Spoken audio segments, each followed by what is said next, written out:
Muy bien, buenas tardes, hola a todos, bienvenidos nuevamente a este espacio de 3 lecciones. Eh, Aquí acabamos de tener una pequeña arruguita tecnológica. Habíamos empezado la sesión sin empezar la proyección en directo, por consiguiente, pues no estaba nadie viendo esta conversación. Pero nada, aquí estamos ya nuevamente, bienvenidos. Es un gusto para mí arrancar esta sesión de 3 lecciones de la tarde de hoy, porque nos acompaña una persona a quien estimo mucho, una persona muy especial, porque además pues hemos sido compañeros desde que estábamos en el colegio los dos y después fuimos compañeros de universidad. Él es Santiago Londoño, es el gerente de Industrias ASEP y estará pues acompañándonos en este conversatorio, y está también conectada Cristina Arbeláez. Cristi, pues, Hola que a ha sido todos. la coequipera en esta quimera de 3 lecciones. Santi es una persona que ha tenido una experiencia profesional muy interesante, de la cual pues nos va a hablar hoy y que le ha permitido recoger estas lecciones que hoy nos va a compartir en este espacio. Quienes tengan preguntas o quieran participar, recuerden que lo pueden ir haciendo a través del chat, y estaremos pues Cristina y yo pendientes de sus comentarios para transmitírselos a Santiago. Y bueno, sin más preámbulos, pues Santi, te invito a que te presentes, que nos contes un poco de tu experiencia laboral, y mil gracias por aceptar esta invitación a esta tarde. Bueno, no, Cristi, Miguel, muchas gracias por invitarme. Para mí es un gusto estar acá. De hecho, acepté esta conversación porque era con ustedes, que los conozco, y porque es una conversación informal, tranquila, y espero que con lo que conversemos le generemos valor a las personas que nos están viendo. Entonces, mil gracias. De hecho, aprovecho para decir, a Miguel lo conozco desde el colegio. El que debería estar acá en esa conversación es Miguel, porque era el presidente de grupo, era el campanero, era, mejor dicho, era el demostrar, era el que la mamá le decía a todo el mundo: ay, ojalá mi hijo sea como él. Eso era lo que pasaba con Miguel, y siempre nos lo ponían de ejemplo, pero bueno. Bueno, y a Cristi también la conozco desde hace mucho rato, desde su vida profesional, entonces me alegra mucho estar con ustedes. Yo soy Santiago Londoño, tengo 46 años, y para que vean cómo es la cosa, los años no pasan en vano, soy egresado de la Escuela de Ingeniería de Antioquia, hoy Universidad EIA, pero soy egresado de la Escuela de Ingeniería Administrativa y de la primera promoción de Ingeniería Administrativa. Eso suena muy de hace muchos años, porque yo me acuerdo, y yo no sé si todavía existe, Miguel, el programa Excelencia en la universidad, que yo me acuerdo que cuando estábamos en esas reuniones, llegaban los egresados y había alguno que decía que era el egresado de la primera promoción de Ingeniería Civil, y uno lo veía demasiado viejo y decía, ¿cómo? Y ahora estamos nosotros diciendo que somos egresados, la primera promoción de Ingeniería Administrativa. Bueno, también tengo una especialización en mercadeo, un MBA, y he hecho muchos cursos y programas, pero el mejor complemento de la academia y esa universidad tan bonita y tan importante como es la escuela o la universidad de ella, es la experiencia que le va dando uno la vida y ese desarrollo profesional. Soy casado, tengo 3 hijos, en fin, ese es Santiago Londoño, una persona común y corriente.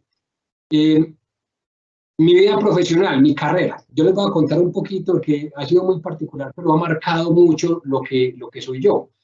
Inclusive les voy a contar desde antes de salir de la universidad. Cuando yo estaba estudiando ingeniería administrativa, y que ya uno en los últimos semestres empiece a ver materias como más afín al mundo laboral, pues vi una materia que era producción, y entonces yo dije, ve, yo creo que me voy a ir por el área de producción cuando me gradúe.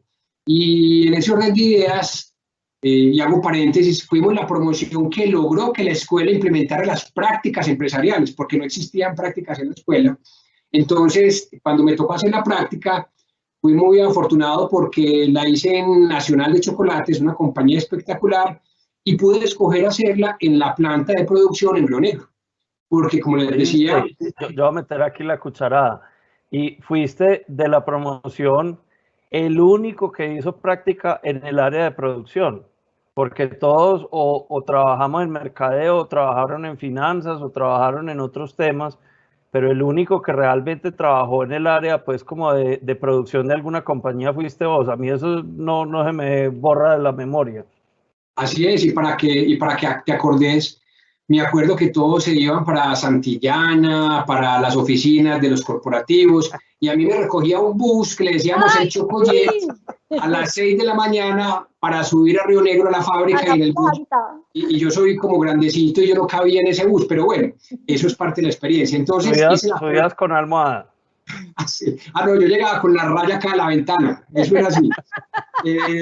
Cuando hice la práctica entonces en producción, luego volví a la universidad a terminar la carrera y ya me empecé a orientar por el área de finanzas. Y yo decía, no, yo quiero trabajar en el área financiera, porque en esa época los del área financiera eran los play de las compañías, eran los más play, eran los que más sabían, en fin, entonces esa era como mi orientación, producción, después financiera, y me gradué de la escuela de ingeniería administrativa y efectivamente mi primer trabajo fue en higiene y seguridad industrial. Nada que ver con lo que había planeado. En una compañía espectacular que se llamaba en esa época Suratec, que hoy es ARL Sura, del Grupo Suramericano. Pero entré a un área técnica de higiene y seguridad industrial. Mi rol era trabajar en los formatos para que los expertos en emergencias, en seguridad y en salud en el trabajo fueran a las empresas a supervisar toda la seguridad industrial de las compañías. Yo no tenía idea qué era eso. Pero les cuento ese punto porque más adelante les voy a mencionar eso, que eso marcó mi vida. Después de estar en higiene y seguridad industrial, nada de producción, nada de financiera, pasé a mercadeo. Luego... ¿Cómo pasa uno de higiene y seguridad industrial a mercadeo? Uno era muy versátil en esa época. Como uno no sabía de nada, pues decían, este puede aprender de cualquier cosa. Sirve para todo. Entonces, una jefe de allá decía, no, vos tenés más cara como de mercadeo. Entonces, me mandaron para el proceso de mercadeo. No quiere decir que no me había ido bien en higiene y seguridad industrial, pero desde luego estaba en un proceso que era muy técnico. Luego me invitan a trabajar a una compañía muy bonita de cosméticos y aseo personal que se llama Prevel. Allí estuve 12 años, pero también hay una historia que marcó mi vida laboral. Cuando me invitaron a trabajar en Prevel, yo acepté y el rol era jefe del centro de distribución. En aquella época trabajábamos de corbata, y Miguel se acuerda, y teníamos corbatas de miquitos, de ositos, de arabescos, mejor dicho, lo más maña del mundo, pero trabajábamos de corbata y uno se sentía muy importante cuando salía de la universidad porque iba a usar corbata, al principio era del papá y luego uno iba comprando sus propias corbatas. Claro, porque nos veíamos como doctores. Ejecutivos, eso había portafolio y todo, eso no era como un morralcito con el portátil de hoy, porque uno en esa época era un computador de escritorio que no le cabía en el portafolio. Entonces, llego yo mi primer día a Prevel como jefe del centro de distribución y el que era mi jefe me dijo, bueno, vamos para tu oficina. Yo estuve encorbatado y pues sí que mi oficina era en una bodega oscura con 40 operarios que se hicieron grandes amigos míos, pero ahí fue otro aprendizaje de la vida porque me tocó trabajar en un centro de distribución, en una bodega, donde entendí que era una estiva, donde aprendí de códigos de barras, donde aprendí de logística, en fin. Bueno, en Prevel estuve 12 años donde pasé por muchos roles. Luego pasé, también importante en la historia laboral, me llama uno de los jefes del jefe a decir que quería que yo me fuera para el área de ventas. Y yo decía, cuando estaba en la universidad, yo nunca quiero trabajar en ventas, porque yo tenía un prejuicio como de que era trabajar en ventas, pero me llevó una gran sorpresa y era todo lo contrario a lo que yo me imaginaba. Y entonces pasé al área de ventas, ahí fui Key Account Manager de unas cuentas muy importantes, luego me fui gerente de canal moderno, canal tradicional, luego fui vicepresidente del retail y luego fui vicepresidente del negocio de venta directa, que en esa época fue directa de la venta por catálogo, que teníamos la operación en Perú y en México. Después de estar en Prevel durante 12 años, tomo la decisión de irme a cumplir un sueño y ir a estudiar con mi esposa por fuera. Me fui un tiempito y cuando volví entré a otra compañía muy bonita que es de ropa hogar que se llama Distrihogar y ahí entré como gerente general de Distrihogar.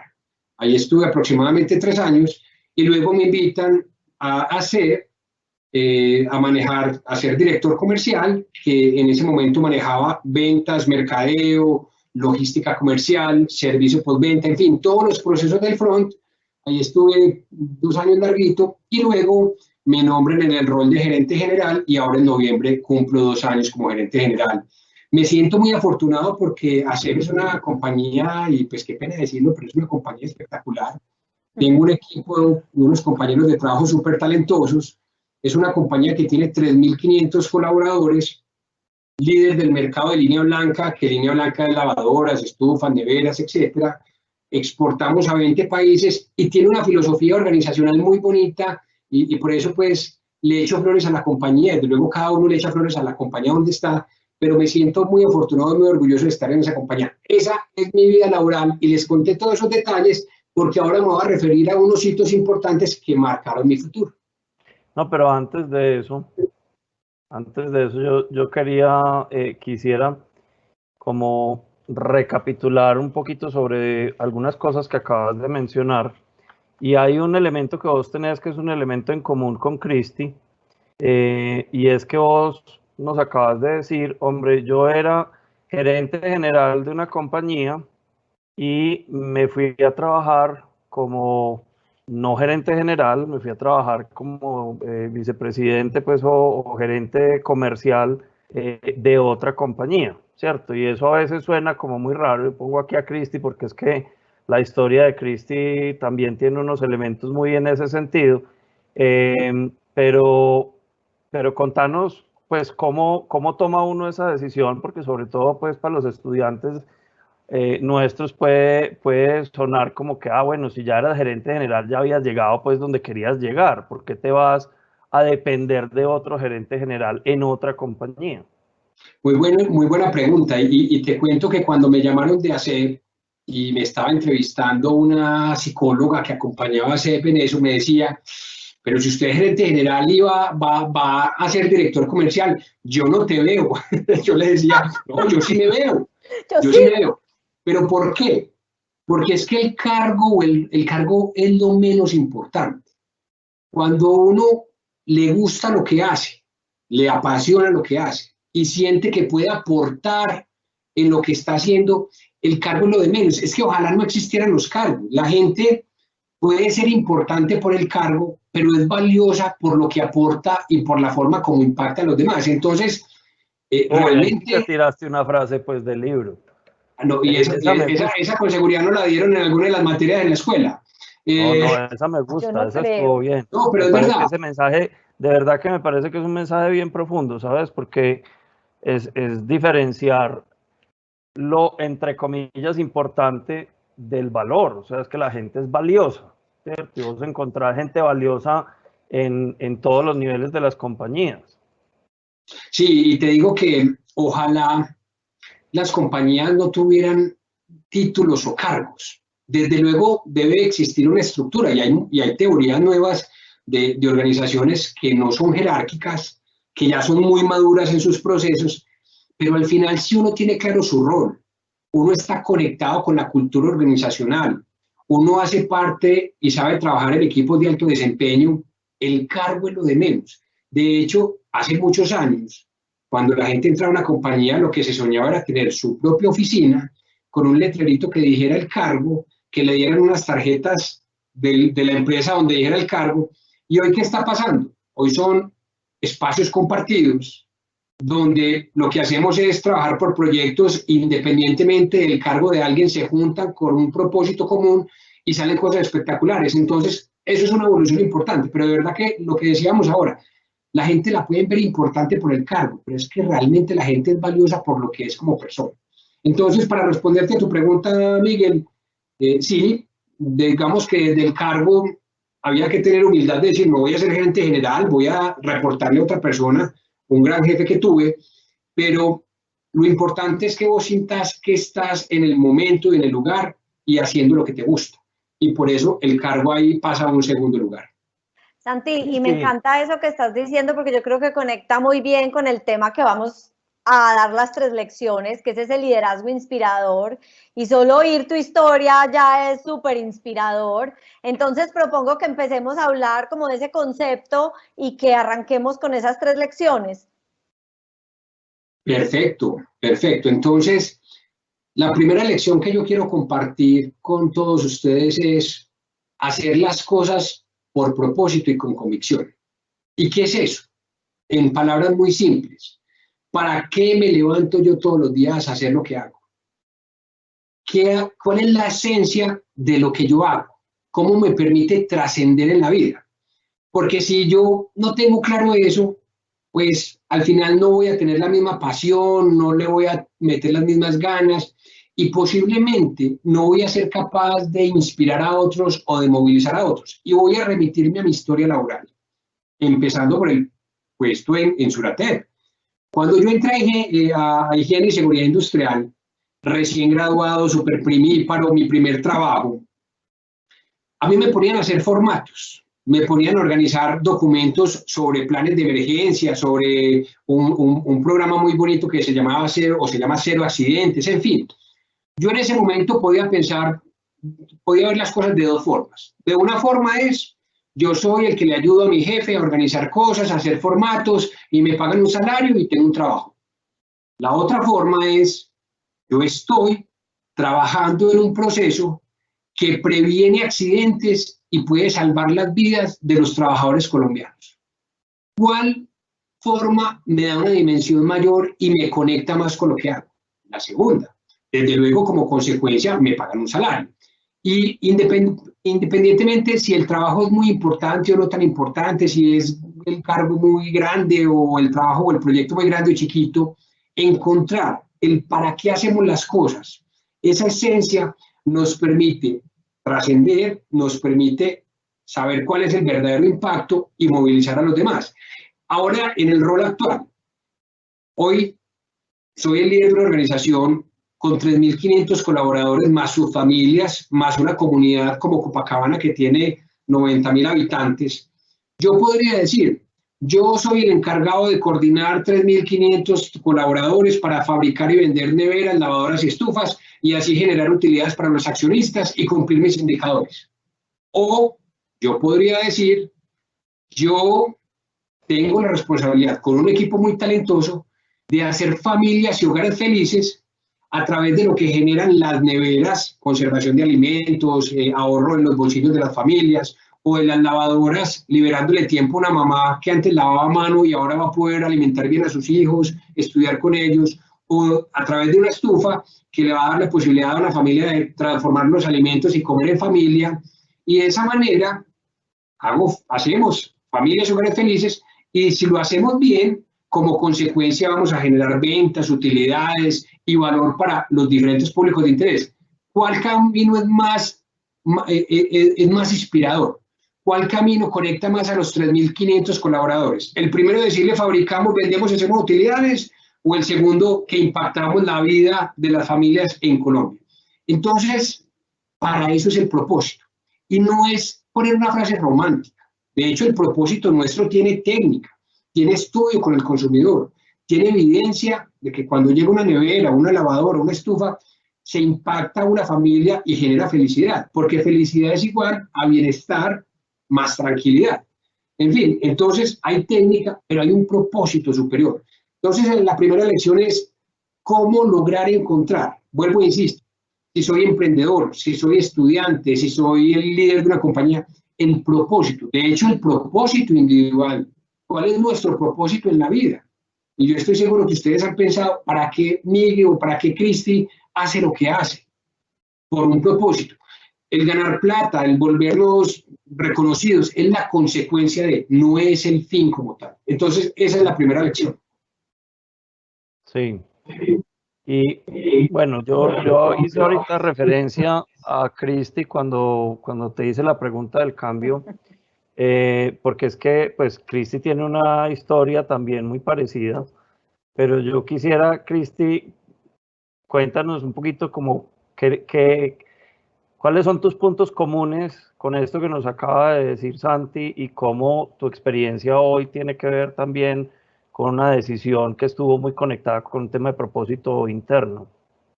Total, y me conecto 100% con lo que dice Santi alrededor de cómo te mueve el propósito, y no solo cómo te mueve el propósito, sino de verdad cómo lideras y cómo inspiras desde el propósito, ¿cierto? Porque pues haciendo una historia corta para no quitarle tiempo a Santi, que es el invitado, pues yo era la vicepresidenta de Mercado de Familia, y precisamente como con esas ganas de impacto y de emprender y también de actualizar mis conocimientos alrededor de la tecnología, porque también sentía que donde estaba, como que me estaba quedando atrás en temas de conocimiento, pues decidí renunciar e irme y montar mi propio negocio, ¿cierto? Y empezar de cero.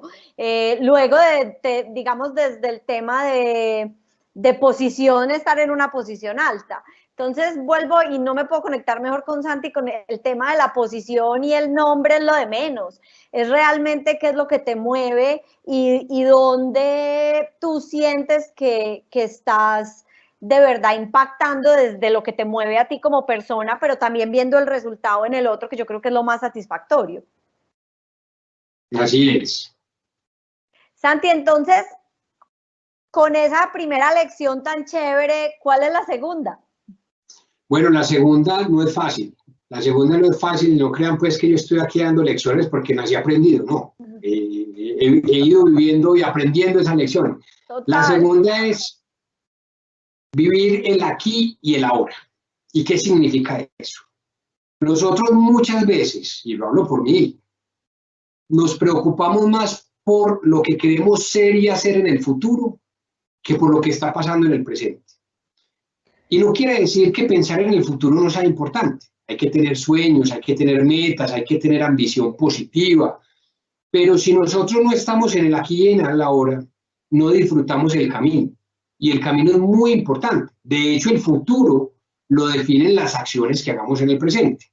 Entonces, cuando estamos pensando tanto en el futuro, dejamos pasar una gran cantidad de oportunidades y de sucesos que podrán enriquecer mucho nuestra vida y que definitivamente nos van a construir el futuro. Y les voy a dar varios ejemplos referente a la historia mía laboral y otras no laborales. En la universidad, y eso me pasó a mí, y estoy seguro que a muchos de los que están viendo eso, cuando uno estaba viendo alguna materia que no le gustaba mucho, uno siempre decía, ¿para qué voy a poner atención si yo cuando grande no voy a ser experto en integrales, ni en derivadas, ni voy a ser ingeniero químico, ni voy a trabajar en un laboratorio? ¿Eso qué era? Estar pensando en el futuro y no disfrutar el presente. Y no quiere decir que a uno todo le tenga que gustar, pero si hubiéramos tenido el estar aquí y el ahora, le hubiéramos sacado muchísimo provecho a muchas materias, a muchas cosas de la universidad o de cualquier momento en el que estuviéramos, que con seguridad nos hubieran enriquecido como personas y como profesionales. Ese es un ejemplo. Otro ejemplo, los emprendedores, y eso pasa mucho. A veces acompaño a emprendedores, pues como en esas mentorías, y eso pasa mucho. Un emprendedor que empieza a ejecutar su idea de negocio, pensando en que se va a volver rico y exitoso e importante, es el primero que tira la toalla ante la primera dificultad que se encuentra, porque yo admiro mucho a los emprendedores. De hecho, Cristi es una emprendedora. Son los primeros que tiran la toalla porque como solamente están pensando en lo que van a hacer y ser y no en lo que están en el hoy, las dificultades van a ser tan grandes que de una van a renunciar. Mientras que si disfrutan el camino, van a tener las mismas dificultades, pero van a estar con la pasión y con las ganas de aprender de esa dificultad, de encontrar la solución, la salida y seguir creciendo. Eso como un emprendedor. Tercer ejemplo, si yo hubiera empezado mi vida laboral en higiene y seguridad industrial o después en una bodega, pensando que quería ser gerente general de una compañía líder e importante en Colombia, estoy seguro que no lo hubiera logrado, porque no hubiera hecho mi trabajo bien, ni como jefe de una bodega, ni como una persona en higiene y seguridad industrial, y no hubiera podido enriquecer mi vida profesional, mis conocimientos, mi experiencia. De hecho, el haber estado en una bodega, en un centro de distribución con 40 personas muy valiosas, operarios, no me hubiera dado, si no hubiera estado ahí, disfrutando del aquí y el ahora, no me hubiera dado la posibilidad de conectarme con la gente independientemente del rol y de la función. Yo salía después de un viernes de estar en el centro de distribución cerrando mes, que nos tocaba quedarnos hasta las 12 de la noche para despachar todos los pedidos, a comerme una empanada con los compañeros de trabajo que en ese momento eran mis compañeros de trabajo.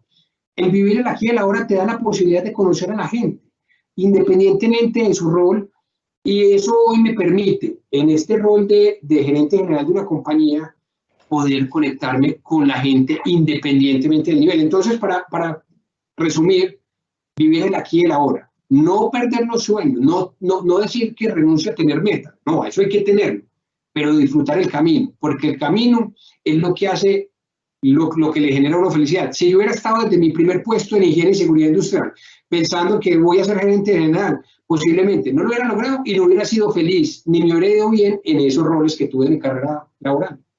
Santi, y con eso que dijiste ahí al final, porque de hecho te lo iba a preguntar, porque estoy de acuerdo con la importancia del aquí y el ahora, pero cuando uno le empiezan a hablar de liderazgo, siempre le dicen el líder con visión, el líder que muestra el camino, el líder visionario, y esos sueños pues que se tienen hacia adelante. ¿Cómo balancear ese tema del aquí y del ahora y de mostrar la visión a la hora del tema de liderazgo y de inspirar a otros? Desde luego uno tiene que tener claro hacia dónde va, porque si no cualquier camino te puede servir, pero no te puede desvelar tanto el futuro, porque hoy en un ambiente buca de volatilidad, ambigüedad, incertidumbre, complejidad, y más hoy que estamos viviendo esta coyuntura, imagínense si nosotros estuviéramos pensando en el futuro permanentemente, ni siquiera sabemos qué va a pasar, no estaríamos actuando sobre el hoy, no estaríamos gestionando el día a día. Y en el tema profesional, yo a mi equipo y a los colaboradores, cuando tengo los encuentros con ellos, les digo, hay que tener sentido de realidad, hay que seguir teniendo los sueños, pero hay que vivir el día a día y hacerlo mejor y ver las cosas con ojos de oportunidad. Porque cuando uno solamente piensa en el futuro, pasan tantas oportunidades en el presente que uno nunca las aprovecha. Entonces, es tener un equilibrio de saber hacia dónde voy, como dice los 7 hábitos de la gente altamente efectiva, empezar con el final en mente, pero tener claro que hoy estoy aquí y ahora con atención plena para sacar el mejor provecho, para aprender y para aportar. Súper, espectacular. Y hay varias conexiones o lecciones que yo creo que son muy importantes. Precisamente, pues, es muy curioso, hoy mismo en la mañana estaba conectado con un evento y una periodista brasileña estaba haciendo una presentación sobre los retos y el cambio. O sea, lo importante que, digamos, es uno enfrentarse a los retos que le pone a veces la vida y ser capaz, pues, como de cambiar y de ajustarse a las condiciones. Y ella habló de una cosa que me pareció genial, que ella decía, yo aprendí esto de la filosofía budista y es, usted tiene que entender que en la vida todo es como caminar. Es decir, cuando usted camina, va un paso a la vez. Entonces, tiene que ser capaz de enfrentar los retos también con esa misma filosofía, ir un paso a la vez. Y esto también, pues, de vivir el ahora y de la presencia, que está muy conectado también con esas filosofías orientales, pues, de donde vienen también las prácticas del mindfulness, del presencing y demás. Lo ve uno como cada vez se está volviendo más importante en las organizaciones, porque vivimos en un mundo tan hiperconectado que se nos está volviendo muy difícil el mantener la concentración y el mantener el foco en las actividades en las que estamos. O sea, estamos aquí, pero estamos al mismo tiempo conectados con 4 o 5 cosas adicionales y realmente no es tan fácil, pues, el multitasking tanto como la gente creyera que lo podría hacer. Así es, así es. Y hablando de conexiones, vámonos a la tercera lección. Bueno, la tercera realmente es parte como de mi ADN y mi filosofía de vida, y es conectarnos con los otros desde la confianza. Las organizaciones, la sociedad, las empresas están conformadas por seres humanos con sueños, con miedos, con vulnerabilidades, en fin. Y uno siempre o en los modelos anteriores, que creo que lo mencionaban ahora, siempre tenía uno como el referente del líder, esa persona imbatible, que daba instrucciones, que se la sabía toda, que la gente actuaba porque daba instrucciones y era el único que sabía y entonces había que correr, que se generaba un entorno de respeto, pero también de temor. Pero hoy, y en esa lección de conectarse con la gente desde la confianza, nada más efectivo que generarle confianza al otro. Y en un equipo de trabajo, cuando tú generas un ambiente de confianza y logras que la persona confíe en sus capacidades, van a dar lo mejor de sí y van a tener unos resultados extraordinarios. La confianza en el otro, en la relación, en tus capacidades, te llevan a alcanzar o apuntarle al potencial de las personas y de las compañías. Una cosa es cuando uno hace las tareas porque tiene y porque le da susto que lo que pasa si no las hace. Otra cosa es hacer las tareas porque quiere y porque siente que depositaron confianza en él, porque tiene el talento para hacerlo. Entonces la tercera lección es relacionémonos y conectémonos con el otro desde la confianza. Eso no quiere decir que no haya reto, que no haya exigencia, que no haya adrenalina. Desde luego que sí, y en el caso de hacer, nosotros tenemos indicadores y tenemos retos y tenemos desafíos y desde luego vamos en unas revoluciones de acuerdo al entorno, pero nunca, desde mi ADN y desde mi equipo, nunca vamos a estar generándole miedo al otro, porque es que el miedo bloquea. Y las organizaciones son la forma como nos conectamos con el otro y cómo conversamos y cómo interactuamos. Si tú generas confianza, la organización da confianza al interior y da confianza a sus públicos de interés, a los clientes, a los proveedores, a la comunidad. Entonces la tercera lección es conectémonos desde la confianza. No importa que los líderes nos mostremos vulnerables y con miedo o que no nos la sabemos todas. Eso genera una conexión extraordinaria y lo he vivido con mis equipos. Yo soy el que menos sé del equipo. Pero cuando la gente ve que uno se conecta desde la confianza, ustedes no se imaginan el compromiso que uno genera de la otra persona hacia uno. Y la otra persona se hace matar por uno para lograr el resultado y para hacer las cosas bien, porque piensa en su interior, si esta persona depositó confianza en mí, yo no le puedo quedar mal. No le puedo quedar mal. Mientras o sea, que cuando lo conectas con tu primera lección, o sea, esa confianza genera convicción en el equipo para la tarea. Total. Y sabes que cuando a los líderes, y recuerden que el líder no es las personas que tienen gente a cargo.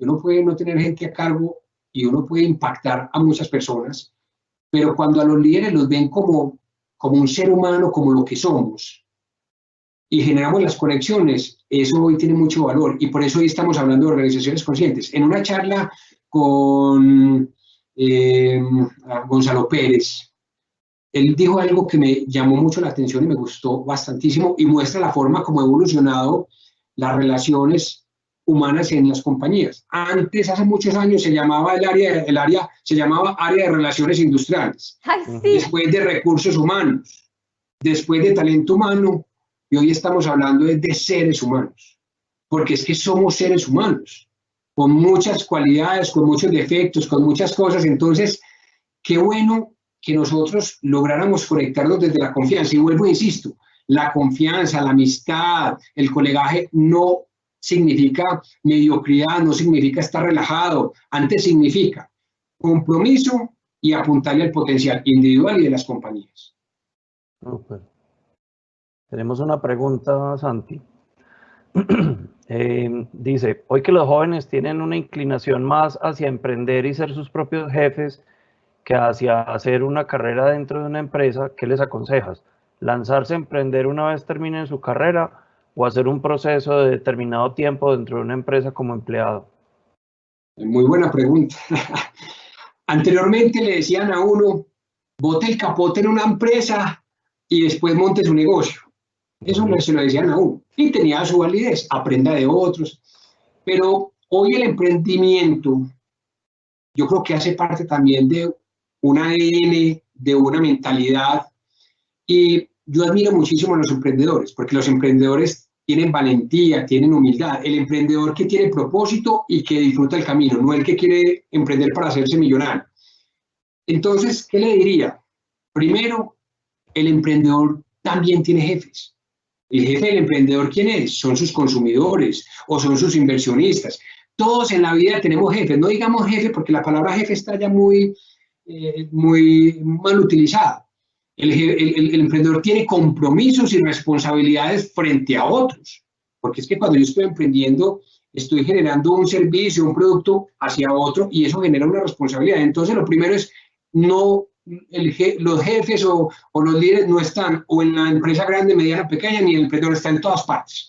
Lo segundo, cuando uno tiene habilidades blandas que son más importantes que las habilidades duras. Las habilidades duras o técnicas se aprenden y si uno no sabe, un emprendedor si no sabe algo consigue quien se lo ayude y hoy hay un ecosistema de innovación y emprendimiento muy importante y en la ciudad también. Y hago un paréntesis. El trabajo que se hace entre universidad, empresa, Estado es muy bonito y ahí hay una gran cantidad de oportunidades para los emprendedores. Entonces, digamos que el emprendedor lo que tiene que tener, así empiece desde que salió de la universidad o estando en la universidad para emprender, lo que tiene que tener es esa convicción, ese propósito y esa mentalidad de que lo que va a hacer es porque lo apasiona y tener la tolerancia a la frustración, la capacidad de resiliencia, de si no le fue bien la primera vez, pues le va a ir bien la segunda vez, y si no le fue bien la segunda, pues la tercera.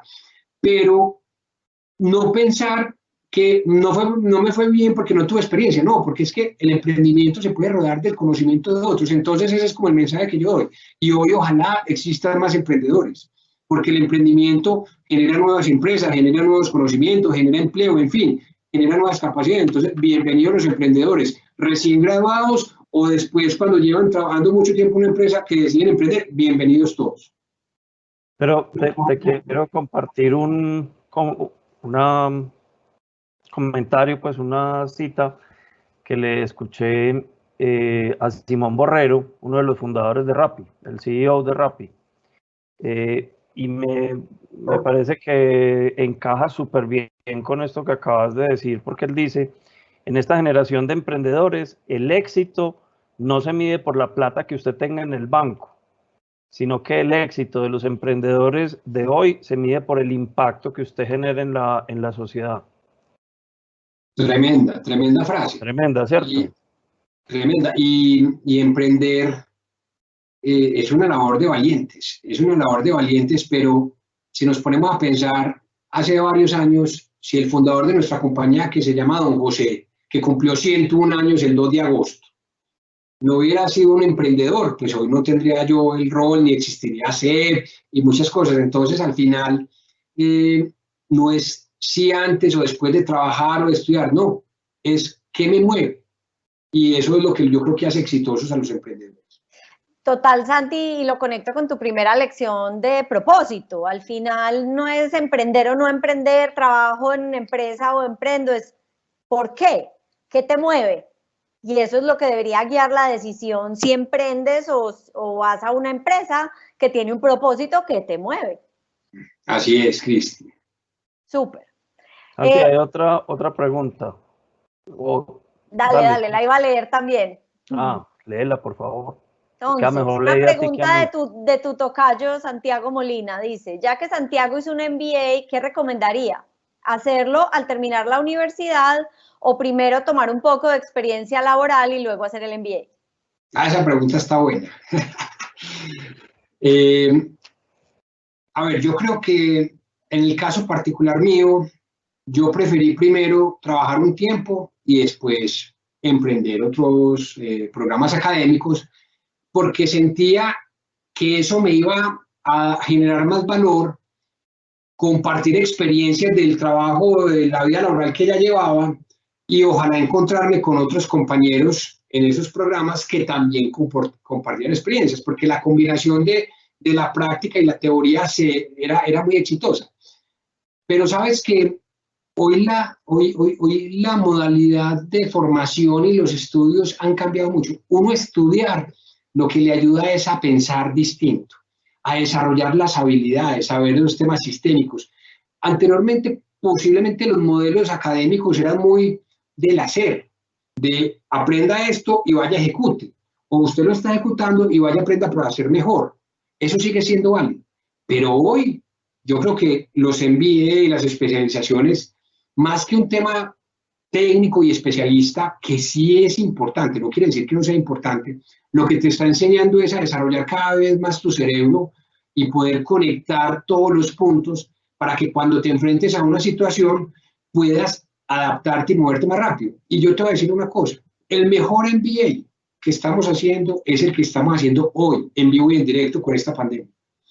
Es la mejor clase de innovación, de resiliencia, de capacidad de adaptación, de liderazgo. No hay manual para enfrentar lo que estamos enfrentando, pero la formación académica, los programas de posgrado, etcétera, nos ayudan a pensar, nos ayudan a analizar. Entonces, para concluir, yo creo que hoy el modelo académico, el que ha evolucionado, y yo sé que la escuela, universidad ya ha evolucionado, son aquellos modelos que te enseñan a pensar, a entender casos, a tomar decisiones y no a leerte libros o documentos simplemente para memorizarlos. Entonces, eso desvirtúa un poco lo que hace un tiempo o hace unos años hablábamos, que primero trabaje y luego estudie.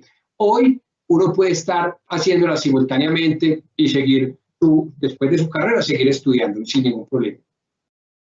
Total, y yo complemento eso con algo que hablábamos con nuestra invitada de la semana pasada, que Miguel lo decía, y es, antes los médicos uno sabía que les tocaba estudiar toda la vida, el resto de las carreras se suponía que no, eso ya no es cierto, eso ya a todos nos toca estudiar toda la vida.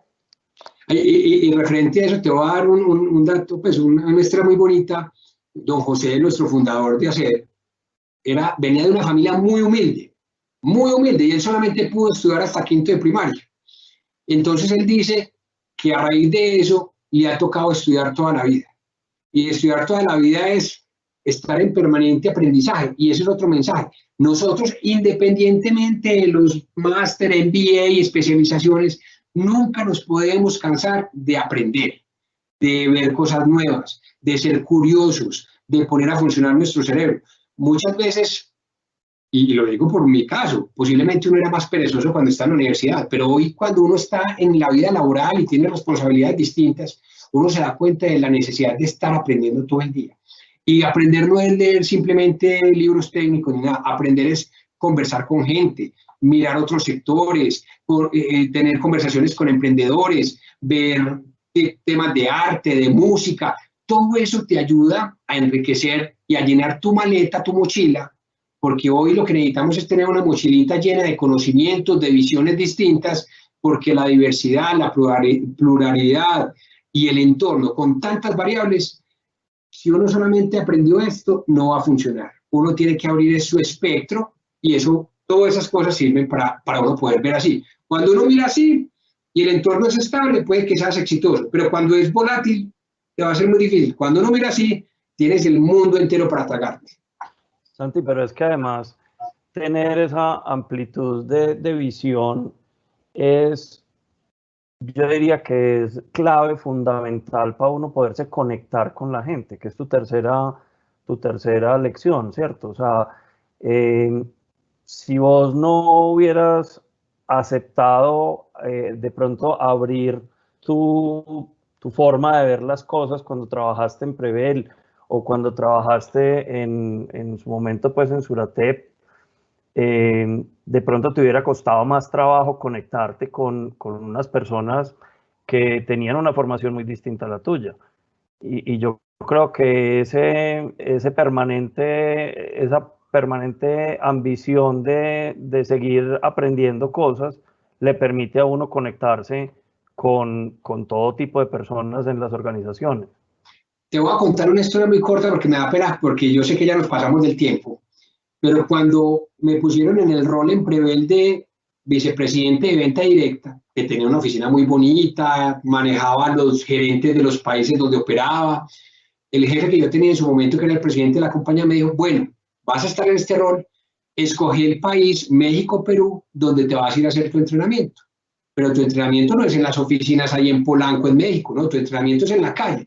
Yo decía, bueno, escojamos México, que en México de pronto hay más cositas. Me fui para México a entrenarme a vender por catálogo. ¿Qué es vender por catálogo? Ir a tocar puertas en los barrios a ofrecer un catálogo de productos muy buenos. Esa experiencia, primero me permitió conocer la verdadera vecindad del Chavo del Ocho. Uno entra y abre una puerta y eso se abre en una cantidad de cuarticos. Uno, hombre, colombiano, estando en México, yendo a tocar una puerta para que lo atiendan y le dejan a uno venderle y ofrecer un catálogo. Ustedes no saben, y eso pues de 7 a 7, ustedes no saben lo que eso a mí me sirvió para la vida.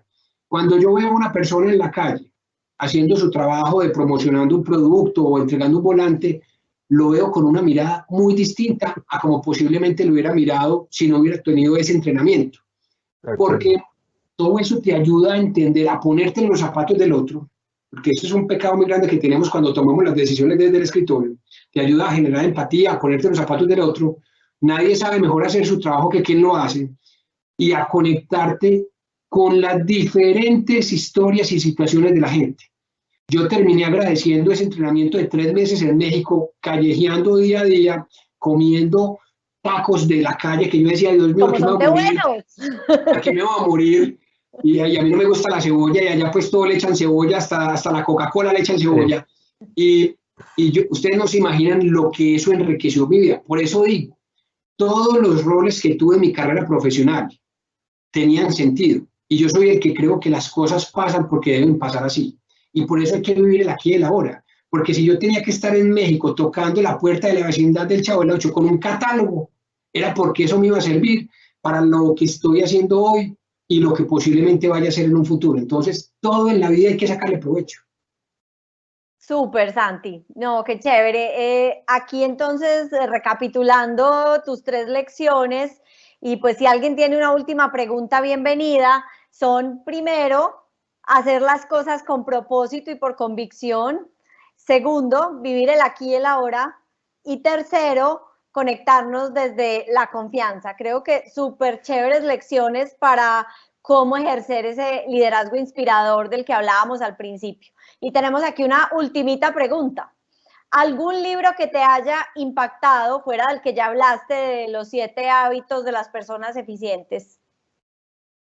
Total, y no es porque lo tenía preparado, pero véalo ahí. Hay dos libros lo tengo. que los quiero mostrar. Capitalismo consciente, y referente a esto quiero dar un último mensaje. Y hay otro que se llama las organizaciones sanadoras, que sanan. ¿Y por qué quiero referirme a este libro? Porque hoy estamos viviendo en un entorno con muchas manifestaciones, y hay una cantidad de voces tratando de mostrar a las empresas y al sector privado como si fueran las malas del paseo. Las empresas con propósito, las organizaciones conscientes generan bienestar, generan desarrollo. Los museos, los hospitales, los centros de investigación, muchas universidades se deben a las empresas. Entonces no podemos hacer eco en aquellas personas que quieren mostrar a las empresas y al sector privado como malas. No, es que las empresas las conforman las personas. O sea, cuando dicen que el sector privado es malo, están diciendo que nosotros como seres humanos somos malos. Y realmente las empresas generan bienestar, desarrollo. ¿Qué tal que no tuviéramos empleo? Entonces, el mensaje final, y por eso me refiero a estos libros, hoy las organizaciones están migrando a tener un propósito superior, a generar valor no solamente a los accionistas, a los empleados, a los proveedores, a los clientes, a la comunidad. Tienen un liderazgo para servir, y no es un liderazgo para que tenga muchos detrás siguiéndome, sino para servirle a los demás. Y una cultura organizacional basada en la sostenibilidad en sus 3 dimensiones, económica, ambiental y social. Entonces, recomiendo estos libros que son muy chéveres. Gracias, Santi, súper chéveres. Bueno, yo creo que, Miguel, ¿tenemos alguna otra pregunta? No, ninguna. Bueno, entonces, con esto, Santi, darte las gracias por haber aceptado nuestra invitación. Qué conversación tan chévere, se nos fue súper rápido, ni nos dimos cuenta, y mira, ya llevamos casi 1 hora aquí conversando. De verdad que gracias por compartir con nosotros tu experiencia, tus ejemplos, tus lecciones de vida, supremamente inspirador. Y qué bueno que elegimos ese tema de liderazgo inspirador, porque creo que 100% pues lo demuestras. No, Cristi, Miguel, muchas gracias por invitarme, súper chévere esta conversación. Ojalá les haya aportado algo a las personas que la están viendo y todos los días tenemos que seguir aprendiendo y viviendo la vida para ser mejores. Muchísimas gracias y hasta una próxima oportunidad. Mil gracias, Santi. Chao. Bueno, gracias a Chao. todos. Los Gracias. estaremos contando los próximos espacios de 3 lecciones en octubre próximamente y esperamos que todos nos acompañen. Mil gracias y chao. Chao. Chao, chao.